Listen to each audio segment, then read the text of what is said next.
In a story that dates back to the 16th century, we visit the early days of the English colonization, as the age of exploration had reached its peak.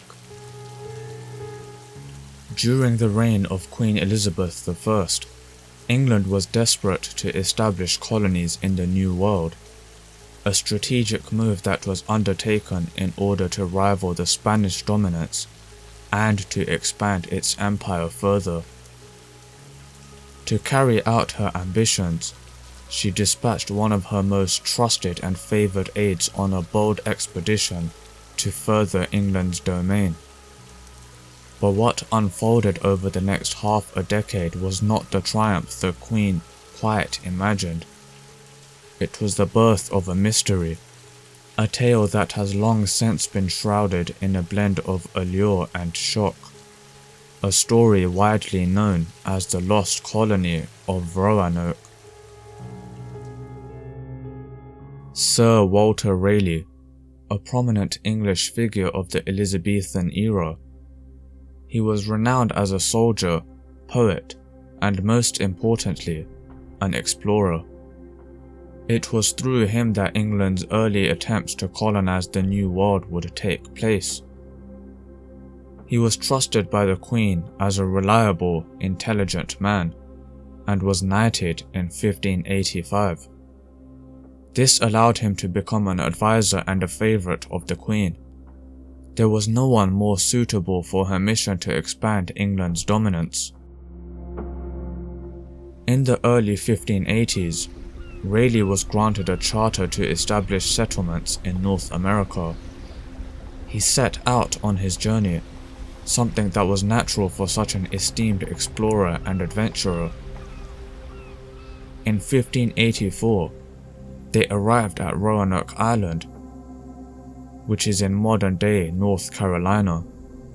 Immediately, he claimed the land for England. Explorers had depicted Roanoke as an abundant, fertile land, with friendly local tribes. Upon hearing this, Raleigh sent settlers there in order to establish a permanent colony and cement it as a land under England. 100 men were sent, led by a man called Ralph Lane, to settle down and stamp England's authority on the island. It wasn't an easy ride, however. The group faced many challenges, namely food shortages, hostile relations with the local tribes, and quite difficult weather conditions. Although relationships with the locals were initially positive, a mix of misunderstandings and cultural differences quickly led to escalating violence. Ralph Lane even went as far as ordering attacks on the local villages, a move that only strained the relations further. 1586 came, and within a few years of establishing the colony, it was becoming bleak. Sir Francis Drake, another man of the Queen, stopped by at the island after a raid, and the settlers decided to abandon the colony and return to England with him. Queen Elizabeth I and her aide Raleigh were far from giving up. Determined to succeed, they organized a second expedition only 1 year later. But they tried a new approach. Rather than sending just men, they sent families to settle instead. In total, there were 115 settlers, including a governor, John White. It was his daughter, Eleanor, who would give birth to the first English child born in the New World. When they arrived at Roanoke, they saw the fort of the first colony all in ruins. Relations with the locals were still quite hostile, and once again, the settlers struggled to establish themselves. The only tribe that was friendly to them were the Croatoans, but they intentionally kept their distance from all of the drama. The settlers couldn't handle it. They wanted to return back home, so they convinced White to return to England for help. White wanted to head back quickly. After all, he had left his daughter and his newborn granddaughter there.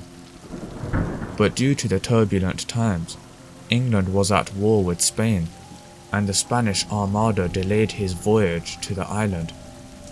It took 3 years for him to finally return to Roanoke. What he would find on his return, however, was something that no one has ever been able to explain since. When he arrived on the 18th of August, 1590, he was met with a completely deserted settlement. Surprisingly though, there were no signs of any struggle or violence. Amongst the eerie silence and desolation, there was only one clue that lingered.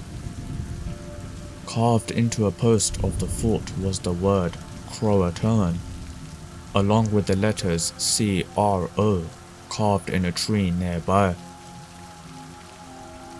Oddly, White didn't believe anything suspicious had happened. Due to the carved word, he believed that the settlers moved to Croatoan Island and settled with the locals there. This was due to a previous discussion of relocating in the event of any trouble.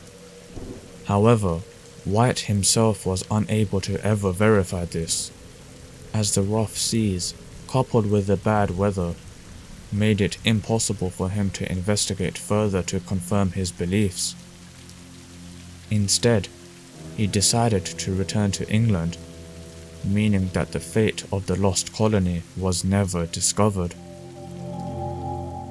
The most probable conclusion of this story is that, as the hint suggested, the colony settled with the Croatoans in order to survive. This could be the case due to the previous discussion, along with the clear hint on the post. But as White was unable to confirm this to be true, it is still not a certainty. The hostile relations with the local tribes could suggest a more horrible outcome, a massacre. This could have been due to the earlier conflicts finally resulting in a retaliation from the tribes. While there is no historical evidence in favor of this theory, the fact that England was at war with Spain at the time could indicate that there was a Spanish attack on the colony. Spain had already established settlements in Florida, so this could have been done to weaken England further. There have of course been more supernatural theories, such as curses, witchcraft, or other mysterious forces being involved. This is purely folklore, as there has never been any concrete evidence for this. Over the centuries, an abundance of research and time has been put into solving this mystery. Artifacts have been found on Croatoan Island and nearby areas, but nothing has provided a definite answer.